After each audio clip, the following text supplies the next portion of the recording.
महिमा जी की बारी। ओके महिमा जी, उम्मीद है आपकी आवाज आ रही होगी। तो ये गठबंधन बन पाएगा? महिमा जी, आपकी क्या जानकारी, आपका क्या स्टैंड है?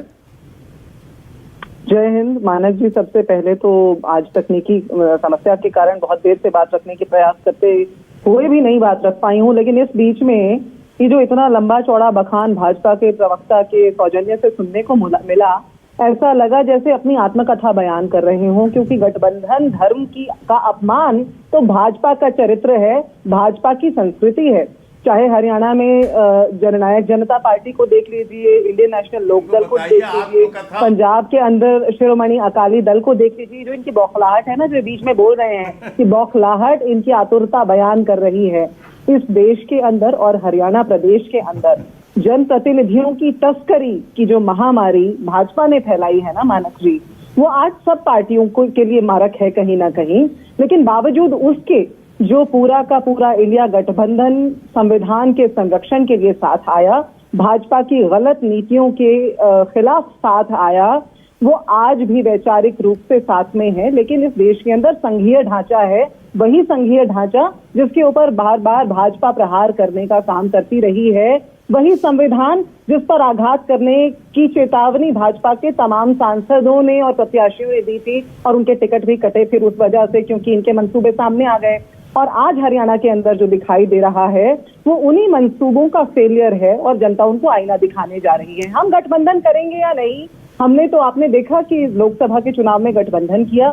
आम आदमी पार्टी इस बात से बाकायदा वाकिफ है कि एक सीट, जबकि हरियाणा के अंदर नतीजों ने बता दिया कि कांग्रेस पूरे तरीके से तत्पर थी और तैयार थी, बावजूद उसके हमने एक सीट आम आदमी पार्टी के साथ साझा की।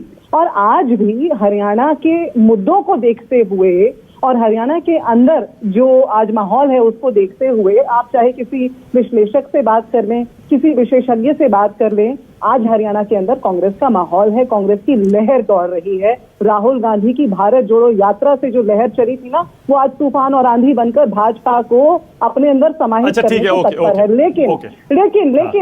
लेकिन आज भी हम अगर वार्तालाप कर रहे हैं, राहुल गांधी जी ने वार्तालाप छेड़ी है आम आदमी पार्टी से, तो वो सिर्फ और सिर्फ गठबंधन धर्म को ध्यान रखते हुए, और इसलिए कि हम सब एक लड़ाई में एक वैचारिक मत के साथ साथ खड़े हुए हैं, और उसको साथ में लड़ा जाए तो अच्छी बात है, और न लड़ा जाए तो ये लोकतंत्र है। जनता का जो फैसला होगा वो सर माथे पर होगा। ओके, लेकिन ये बताइए महिमा जी, हर बार जब किसी रीजनल पार्टी से इस तरह के गठबंधन की चर्चा ऐसे राज्य में होती है जहां कांग्रेस मजबूत है, वहां पर ये इतनी कड़वाहट क्यों आ जाती है? मध्य प्रदेश में वो कमलनाथ जी बोले अखिलेश वखिलेश, यहाँ दीपेंद्र हुड्डा ने खुलेआम कह दिया, अभी 1 महीने पहले का बयान है कि समाजवादी पार्टी का कोई आधार ही नहीं है हरियाणा में, जबकि केंद्रीय नेतृत्व कह रहा है, आप कह रही हैं प्रवक्ता के नाते कि हम गठबंधन करेंगे, हम गठबंधन धर्म जो है वो निभाना चाहते हैं।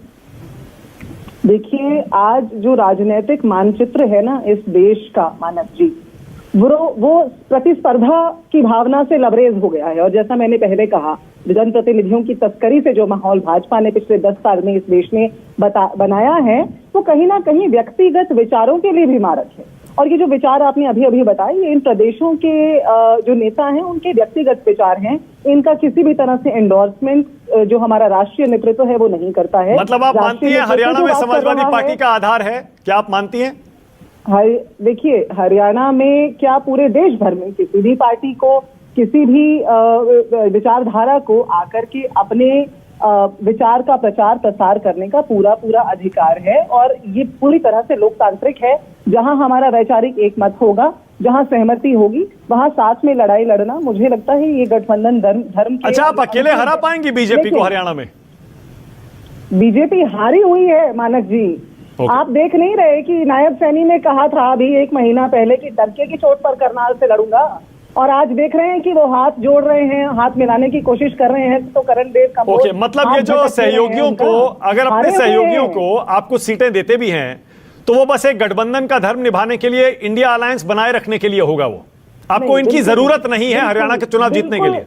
देखिए, वही बात है ना कि परिवार जो होता है, परिवार में जरूरत की बात नहीं होती, परिवार में एक कामराडरी की बात होती है, एक सहयोग की, एक साथ चलने की बात होती है, कदम से कदम मिलाने की बात होती है। और हम भाजपा नहीं है कि जिससे हाथ मिलाएं उसे खत्म कर दें। कांग्रेस से जब जिसने हाथ मिलाया है, इतिहास उठाकर देख लीजिए, उस पार्टी ने अपना विस्तार पाया है।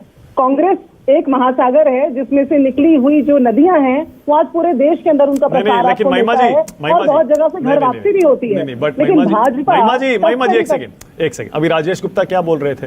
वो कह रहे थे हमने दिल्ली में देखिए बड़ा दिल दिखाते हुए इनको 3 सीटें दे दी और हम हरियाणा में 1 सीट पर मान गए। आप इशारा समझ रही है ना? वो कह रहे हैं हम सारी सीटों पर लड़ने के लिए तैयार बैठे हैं और हम अपना दम दिखा देंगे। कांग्रेस ये ना समझे इशारों इशारों में कि हम उनके रहमो कर्म पर हैं, हमारा अपना जनाधार है हरियाणा में। इशारा यह भी था कि हम मिलकर लड़े तभी हम बीजेपी को बहुमत से नीचे ला पाए, अकेले आप नहीं हरा पाएंगे।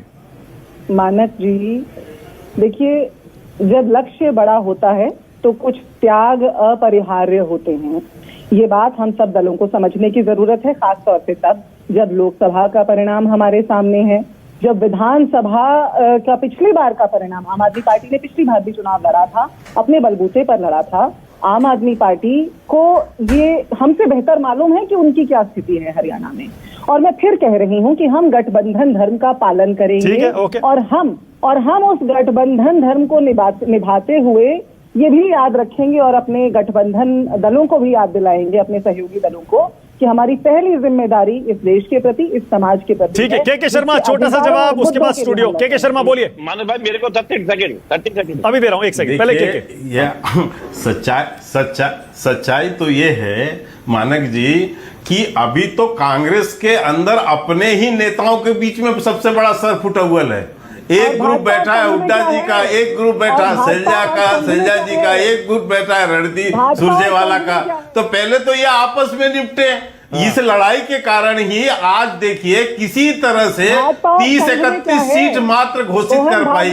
अभी तक ये नहीं कर पा रही है कांग्रेस की किसके नेतृत्व में चुनाव लड़े। महिमा जी से यदि आप ये पूछ लें कि किसके नेतृत्व में आप लड़ेंगी, सीएम हुड्डा होंगे या आपके सीएम शैलजा होंगे? ओके महिमा जी 20 सेकेंड, महिमा जी 20 सेकेंड्स। महिमा जी बोलिए। मैं इसीलिए पूछ रहा हूँ, अभी तो हुड्डा ग्रुप शैलजा ग्रुप के टिकट आने ओके महिमा जी, ओनली महिमा जी, एमएलए रिपीट हो रहे हैं। महिमा जी 20 सेकेंड बोलिए। भाजपा के प्रवक्ता जो हैं वो आईना देख लें, क्योंकि मोहन भागवत के वाक्यांश पूरा उनके जो बयान है वो पूरा देश, पूरा विश्व सुन रहा है, लेकिन शायद भाजपा के प्रवक्ता सुनकर नहीं आ रहे। संघ और भाजपा ने क्या है? ठीक है, ओके ऑलराइट, ओके अब रुक जाइए महिमा जी, अब रुक जाइए, प्लीज 1 सेकंड। ओके अब रुक जाइए, प्लीज रुक जाइए। बोल भी नहीं पाएंगे। ठीक है 1 सेकंड। अनुराग भदौरिया।